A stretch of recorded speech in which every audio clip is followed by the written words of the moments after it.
രേണുക മടങ്ങി വരുന്നതുവരെയും ആ പ്രോപ്പർട്ടീസിന്റെ സംരക്ഷണാവകാശം താലോല ഉടമ മിസ്സിസ് അരുന്ധതി മേനോന്റെ പേർക്കാണ്.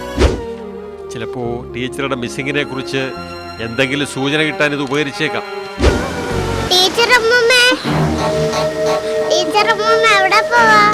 അതായത് എന്റെ മോള് തിരിച്ചു വരില്ലെന്നോ? രേണുക മരിച്ചു എന്നത് സത്യമാണ്.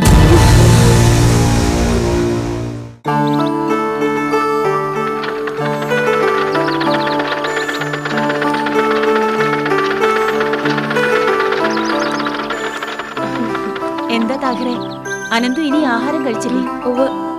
അമ്മ വന്നിട്ടേ കഴിക്കുള്ളൂ എന്ന് പറഞ്ഞ് കുറേ നേരം ചാട്ടിയും പിടിച്ചിരുന്നു.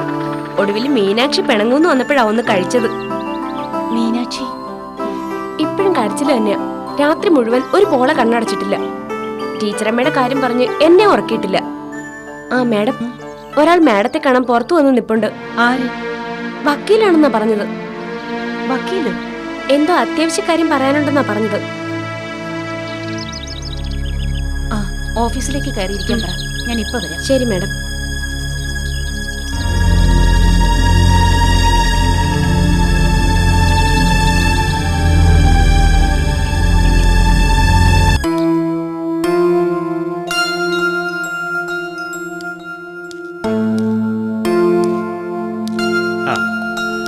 Good morning madam. I am advocate Jacob Tharakan. നമസ്കാരം. നമസ്തേ. Thank U.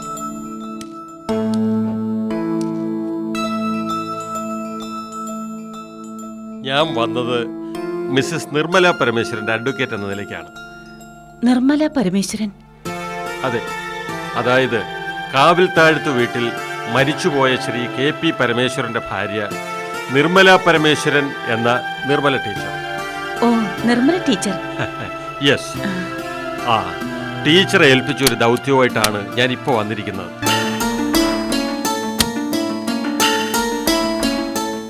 ടീച്ചർ എന്നെ കൊണ്ടൊരു വിൽപ്പത്രം തയ്യാറാക്കിച്ചിരുന്നു. അത് ഈ ദിവസം തന്നെ മിസ്സസ് അരുന്ധതി മേനോനെ ഏൽപ്പിക്കണമെന്നും പറഞ്ഞിരുന്നു. ടീച്ചറെ സാർ എപ്പോഴാണ് കണ്ടത്? ഒരാഴ്ച മുമ്പ്, കൃത്യമായി പറഞ്ഞാൽ 12th ട്യൂസ്ഡേ. സാറിനോട് ടീച്ചർ എന്തെങ്കിലും പറഞ്ഞിരുന്നോ? വല്ല യാത്രയെക്കുറിച്ചോ മറ്റോ? നോ, അങ്ങനെ എന്തെങ്കിലും പറഞ്ഞാൽ ഞാൻ ഓർക്കുന്നില്ല. പക്ഷേ ടീച്ചറുടെ സംസാര രീതികളും വിൽപ്പത്രത്തിന്റെ സ്വഭാവവും കണക്കിലെടുത്താൽ ഈ മിസ്സിംഗിൽ അങ്ങനെ ഒരു സാധ്യത വളരെ കൂടുതലുമാണ്. സാറ് പറയുന്നത്? 4 വർഷങ്ങൾക്ക് മുമ്പ് കാണാതായ ഇളയ മകൾ രേണുകയാണ് വിൽപ്പത്രത്തിലെ 1ാം ഭാഗക്കാരി. വീടും അതിരിക്കുന്ന 1.5 ഏക്കർ വസ്തുവും രേണുകയ്ക്കാണ്. രേണുക മടങ്ങി വരുന്നതുവരെയും ആ പ്രോപ്പർട്ടീസിന്റെ സംരക്ഷണാവകാശം താലോല ഉടമ മിസ്സിസ് അരുന്ധതി മേനോന്റെ പേർക്കാണ്. രേണുക മടങ്ങി വരാത്ത പക്ഷം അത് താലോലത്തിന്റെ ഉടമസ്ഥതയിൽ ചേർന്നുകൊള്ളേണ്ടതുമാകുന്നു. ഇനി 2ാമത്തെ ഭാഗത്തിൽ പറയുന്നത്, ടീച്ചറിന്റെ പേരിലുള്ള 25 സെന്റ് തെങ്ങും പുരയിടവും 8 പറ നെൽപ്പാടവും താലോലത്തിലെ അന്തേവാസികളും അനാഥരുമായ മീനാക്ഷിയുടെയും മുത്തുവിന്റെയും പേരിൽ എഴുതി കൊടുത്തിട്ടുള്ളതും ആകുന്നു.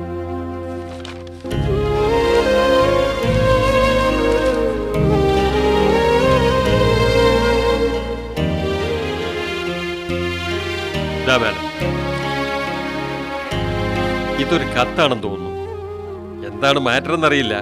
ഇതും മാഡത്തിനുള്ളതാണ്. ഒരുപക്ഷെ ഡോക്യുമെന്റ്സിനെ കുറിച്ചുള്ള പരാമർശങ്ങൾ തന്നെ ആകാം ഇതിലും. ചിലപ്പോ ടീച്ചറുടെ മിസ്സിങ്ങിനെ കുറിച്ച് എന്തെങ്കിലും സൂചന കിട്ടാൻ ഇത് ഉപകരിച്ചേക്കാം.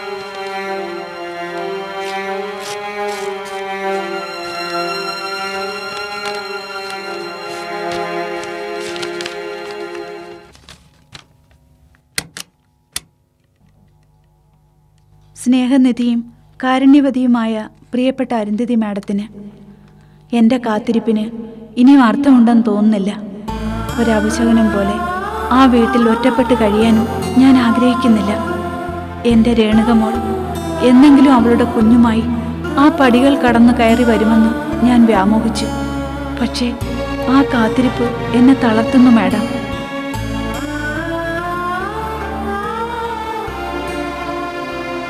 ഇനിയും എനിക്കിത് വയ്യ. അതുകൊണ്ട് ഞാൻ പോവുകയാണ്. എങ്ങോട്ടാണ് പോകുന്നതെന്ന് എനിക്ക് യാതൊരു രൂപവുമില്ല മാഡം. ചിലപ്പോൾ ഈ യാത്രയിൽ ഞാൻ എൻ്റെ രേണുകമോളെ കണ്ടെത്തിയാലോ? പ്രതീക്ഷയില്ല. എങ്കിലും വെറുതെ അങ്ങനെ മോഹിക്കാനാണ് എനിക്കിഷ്ടം. ഒരു പക്ഷേ ഞാനിനി ഒരിക്കലും മടങ്ങി വരില്ലെന്ന് വന്നേക്കാം. എല്ലാം ഞാൻ മാഡത്തെ ഏൽപ്പിക്കുകയാണ്. വക്കീൽ മാഡത്തിനോട് കാര്യങ്ങളൊക്കെ വിശദമായി പറയും. എനിക്ക് വേണ്ടി, എൻ്റെ രേണുക മോൾക്ക് വേണ്ടി മാഡം ആ കടമ കൂടി നിർവഹിക്കണം. എനിക്കിനി ഈ ലോകത്ത് മാഡത്തെ അല്ലാതെ മറ്റാരെയും വിശ്വാസമില്ല. മാഡത്തിൻ്റെ സ്നേഹത്തിനും സാന്ത്വനങ്ങൾക്കുമെല്ലാം 1000 നന്ദി പറഞ്ഞുകൊള്ളട്ടെ. പോകുന്നു. വിടാം. സ്നേഹത്തോടെ.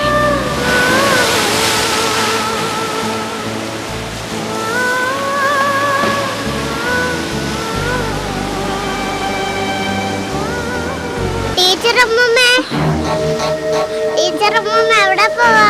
വെള്ളത്തിലേക്കൊന്നും പോണ്ട. മുട്ടും നെരുമലൊന്ന് പിടിച്ചോണ്ട് കടലമ്മയ്ക്ക് കൊടുക്കും. ക്ലാരമ്മ പറഞ്ഞതാ. മോളെന്താ എവിടെ? ക്ലാരമ്മയ്ക്ക് കടലാണ് വന്നതാ. സ്നേഹമോളെ,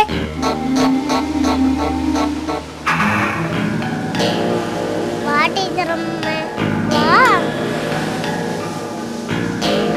ടീച്ചറോ? ടീച്ചർ എന്താ ഇവിടെ?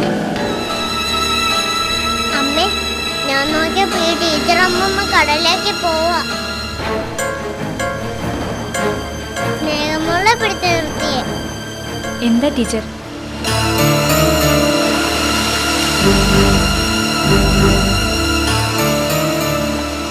ഈ ടീച്ചറമ്മയ്ക്ക് കടലിനെ പേടിയില്ലേ?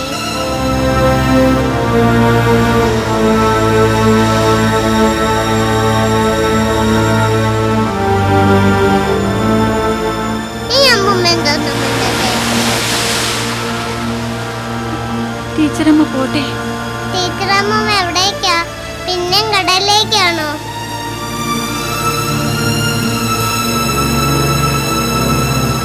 ക്ലാരമ്മ, ഈ അമ്മൂമ്മയുടെ അടുത്ത് പോണ്ടെന്ന് പറ. ടീച്ചർ ശരിക്കും ഇവിടെ എന്തിനു വന്നതാ? അതും ഒറ്റയ്ക്കിവിടെ. എന്താ ടീച്ചർ? ടീച്ചർക്ക് എന്താ പറ്റിയേ?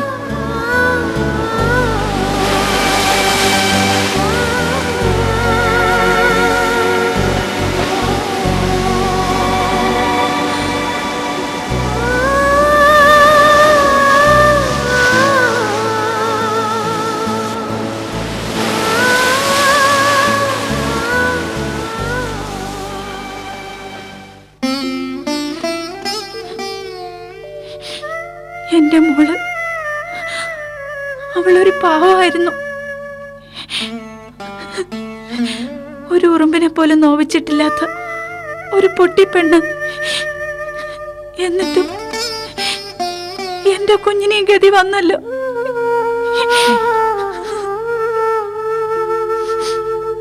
എന്തായിരുന്നു ടീച്ചറുടെ മോളുടെ പേര്? രേണുക.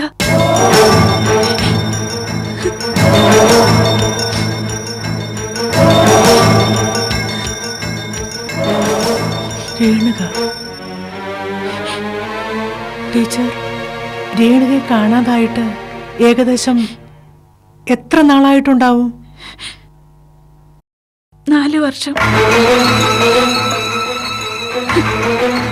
എൻ്റെ മോളെ എനിക്ക് നഷ്ടപ്പെട്ടിട്ട് 4 വർഷങ്ങൾ കഴിഞ്ഞു സിസ്റ്ററെ.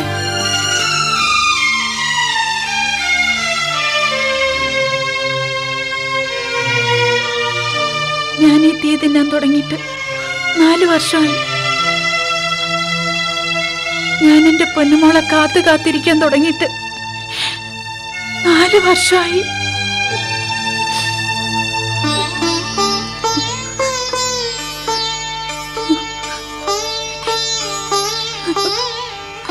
അവളെ ചതിച്ചതാ. എൻ്റെ കുഞ്ഞിനെ എല്ലാവരും കൂടി ചേർന്ന് ചതിച്ചതാ. ഇനി അവർക്ക് വേണ്ടത് എന്റെ ജീവനാ. എന്റെ ജീവൻ കൂടി എടുത്താലേ അവരടങ്ങും. അതെനിക്കറിയാം. അതിനുവേണ്ടി അവര് പാത്തും പതുങ്ങി നടക്കുക. ആര്? എനിക്കറിയാം സിസ്റ്ററെ, എല്ലാവരെയും എനിക്കറിയാം.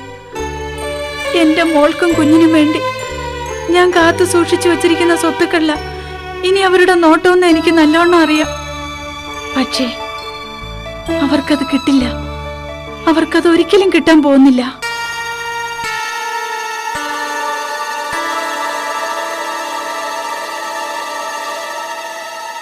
മരണം ഒന്നിനൊരു പരിഹാരമല്ല ടീച്ചറെ. ദൈവം തന്ന ജീവൻ തിരിച്ചെടുക്കാൻ അവന് മാത്രമേ അധികാരമുള്ളൂ. നമുക്കതിനുള്ള അവകാശമില്ല. അവൻ നയിക്കുന്ന വഴികളിലൂടെ സഞ്ചരിക്കുക, അവനേൽപ്പിക്കുന്ന കർമ്മങ്ങൾ ഭംഗിയായി ചെയ്യുക. ഒടുവിൽ അവൻ വിളിക്കുമ്പോൾ മാത്രം നമ്മൾ തിരികെ ചെല്ലുക. നമുക്കൊക്കെയും ഓരോരോ നിയോഗങ്ങളുണ്ട് ടീച്ചറെ. ശരിയാണ്. മക്കളെക്കുറിച്ച് ഓർത്ത് കരഞ്ഞു കരഞ്ഞ് നരകിച്ച് നെഞ്ചു പൊട്ടി മരിക്കാൻ നിയോഗിക്കപ്പെട്ട ഒരു ജന്മമാണ് എന്റേത്.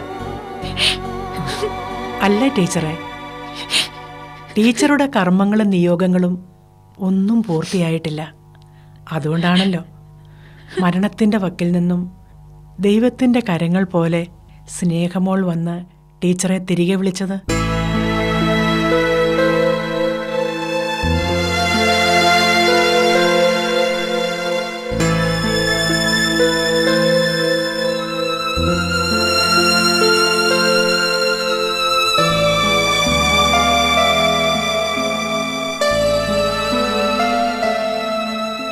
എല്ലാം മുകളിലിരിക്കുന്നവന്റെ കൽപ്പനകൾ പോലെയല്ലേ സംഭവിക്കൂ.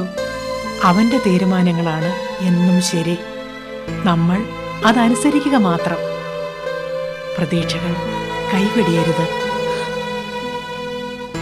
അപ്പോ എന്റെ മോൾ എന്നെങ്കിലും മടങ്ങി വരുമായിരിക്കും അല്ലേ സിസ്റ്ററെ? ഇല്ല,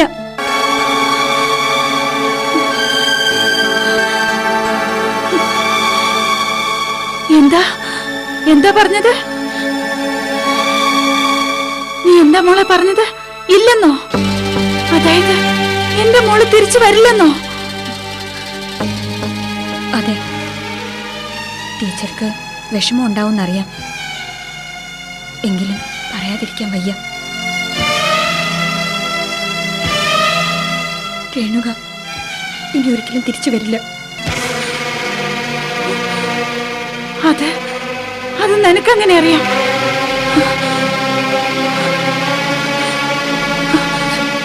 പറ, എനിക്കത് അറിയണം. എന്റെ മോൾക്ക് എന്ത് പറ്റിയെന്ന് എനിക്കറിയണം. ടീച്ചറെ, പറയാൻ നിങ്ങൾ എന്തോ ഒന്നും പറയാത്തെ? എന്റെ മോൾക്ക് എന്ത് പറ്റി? എനിക്കത് അറിയണം. ടീച്ചറെ, എന്നായാലും ടീച്ചർ അത് അറിഞ്ഞല്ലേ തീരൂ. കാത്തിരുന്ന് ഇങ്ങനെ നീറി കഴിയുന്നതിലും ഭേദമാണല്ലോ അത്.